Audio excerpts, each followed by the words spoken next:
दुष्प्रभाव हमारे ऊपर 5 कारणों से ही होता है। बहुत ध्यान पूर्वक सुनिए, छठवां कोई कारण नहीं है, सातवां कोई कारण नहीं है, केवल 5 कारण। अगर 5 कारणों को ध्यान पूर्वक सुन लिया जाए, ध्यान पूर्वक उन पर थोड़ा सा रिस्ट्रिक्शन लगा दिए जाए, तो कलयुग कब से आप पूर्ण रूपेण नहीं बच सकते, पर थोड़ा तो प्रयास करें बचने का। अब बहुत बारिश पड़ती है तो आप छतरी लेकर के जाते हो कि भाई पानी से हम बचे रहे, लेकिन पूरे नहीं बचते, फिर भी कहीं ना कहीं से तो गीले हो ही जाते हो ना। ऐसे ही हम कलयुग में जन्मे हैं, तो कलयुग के दुष्प्रभाव से हम पूर्ण रूप में नहीं बच सकते, पर थोड़ा प्रयास तो करें बचने का। तो 5 बात। धर्मस् चतुर्विधः पुनश्चयाचमानाय जात रूप मदात प्रभु।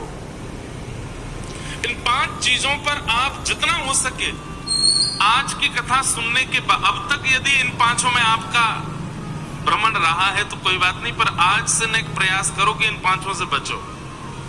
सबसे पहला द्यूतम, जुआ।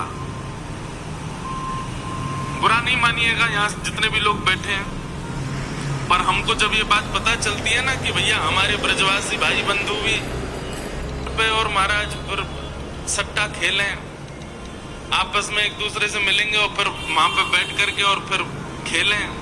खेल में कोई बुराई नहीं है, लेकिन पैसा मत लगाओ भैया।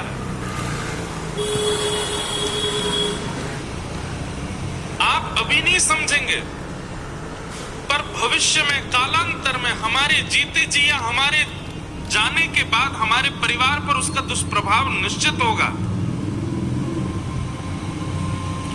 कोई अन्यत्र बात नहीं है, पर बालकों का थोड़ा बुद्धि विवेक से शून्य होना, नेत्रों का ना होना, हाथ या पांव का थोड़ा सा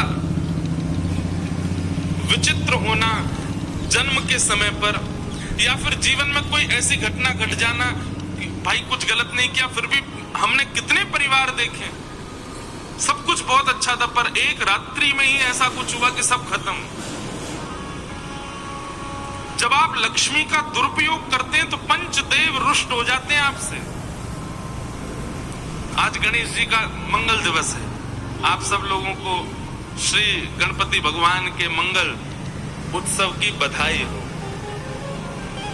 हमारे यह कथा को कितनों बड़भाग है। जन्माष्टमी कोई उत्सव चल रहा है, गणेश चतुर्थी मध्य में आई और राधाष्टमी विश्राम में आवेगी, सारी मंगल तिथि आई। तो जब व्यक्ति लक्ष्मी का दुरुपयोग करता है तो लक्ष्मी की उपासना पंचदेव करते हैं, जिसमें सूर्य भी आते हैं, गणपति भी आते हैं, देवी भी आती हैं, रुद्र भी आते हैं, नारायण भी आते हैं। ये 5 देव आपसे नाराज हो जाते हैं, और जैसे ही पंचदेव रुष्ट होते हैं, शारीरिक, मानसिक, बौद्धिक, व्यवहारिक सारी पीड़ाएं हमारे जीवन में एक साथ आक्रमण करती हैं। इसलिए भैया लक्ष्मी का दुरुपयोग मत करो, और सट्टा तो बिल्कुल नहीं खेलना है। लक्ष्मी को दांव पर तो कभी भी नहीं लगाना है। यदि आज तक लगाया था तो अभी कान पकड़ करके आज से ही बंद कीजिए। आप किसी की पत्नी को दांव पर लगा दोगे, पति छोड़ेगा आपको? भगवान की पत्नी है लक्ष्मी, इसलिए द्यूतम कभी नहीं करना है। और लक्ष्मी से ऐसी वस्तु कभी नहीं खरीदनी है जो दूषित हो।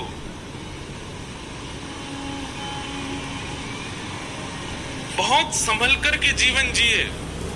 मैं अपनी कथाओं में कहा करता हूं कि मानव जन्म क्या है? मौका, अवसर है। हमको ठाकुर जी ने एक मौका दिया है मानव बना करके कि भाई चल अपने सबरे प्रपंचन तू बच जा, ये 84 लाख के चक्करंते निकल ले। इसलिए भैया यह मौका को गवाओ मत। सबसे पहले लक्ष्मी का व्यय बहुत सोच समझ करके कीजिए। दूसरी बात, पानम। हमारा देह देवालय है। जैसे कृष्ण जन्मभूमि मंदिर है, राम जन्मभूमि मंदिर है, राधा रमण मंदिर है, बांके बिहारी मंदिर है, ये हम सब भी चलते फिरते मंदिर हैं। हम सबके चित्त में ठाकुर जी विराज रहे हैं। जैसे उन मंदिरों को पवित्र रखा जाता है, ऐसे तन रूपी मंदिर को भी पवित्र रखिए।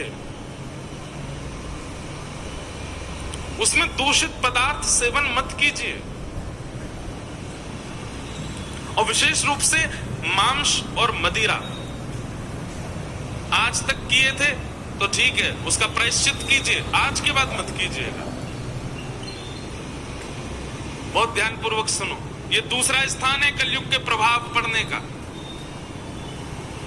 पहला स्थान लक्ष्मी का दुरुपयोग, दूसरा स्थान जिह्वा पर असद वस्तुओं का सेवन, और तीसरा स्थान पर स्त्री पर पुरुष संग। आपने अग्नि की साक्षी लेकर के किसी का वर्णन किया है। एक बात कहें, जप में जितनी सामर्थ्य है, यज्ञ में जितनी सामर्थ्य है, तप में जितनी सामर्थ्य है, योग में जितनी सामर्थ्य है, उससे कई गुना ज्यादा सामर्थ्य है एक पातिव्रत और एक पत्नी व्रत में। 1 वर्ष का नियम ले लो, क्या हम जप आदि कम करेंगे, हम यज्ञ कम करेंगे, हम अनुष्ठान का ऐसा नियम बना लो। वैसे तो जीवन को नियम होना चाहिए भैया, कितने बुरे दिन आ गए, 1 वर्ष को लेना पड़ रहा हमें।